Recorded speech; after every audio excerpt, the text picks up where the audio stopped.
गए दे मार 4.5, क्योंकि मेहनत बहुत कर रहा था, वो नजर ऐसा आ रहा था, कर रहा था नहीं कर रहा था, ये तो अभी आपको आगे बताता हूं। अब लोग मेरे पास आने लगे, मुफ्ती साहब यार हम भी चाहते हैं इस कारोबार में अपना हिस्सा डालें। मैंने कहा ठीक है भाई, अगर वो बंदा कमा के दे देता है तो भाई कारी साहब आप भी आ जाओ, भाई फलां साहब।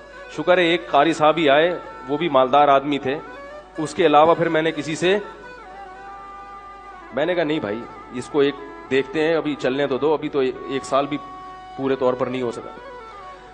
तो जी हम उसके घर भी जाते थे और वो हमारे घर आते थे।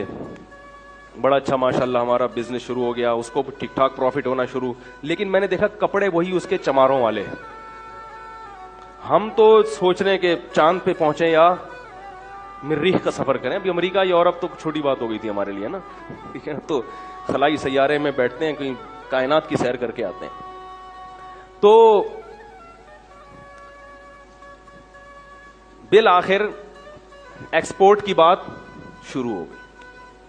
भाई अब कब तक गरीबों की तरह मुल्क में जो है वो ट्रक खरीद के बेचते रहे हैं भाई, कंटेनरों पे बात आनी चाहिए। अब क्या ख्याल है? तो जितने कमा रहा था ना उससे डबल इन्वेस्ट हो रहे थे। बात आ रही है समझ में? जैसे आज इतना प्रॉफिट दे दिया, एक महीने में इतना दे दिया, तो अब भाई कारोबार तो हर आदमी कहता है बढ़ाओ, तो और उसको दे दिए हमने पैसे, और कारोबार नजर आ रहा है।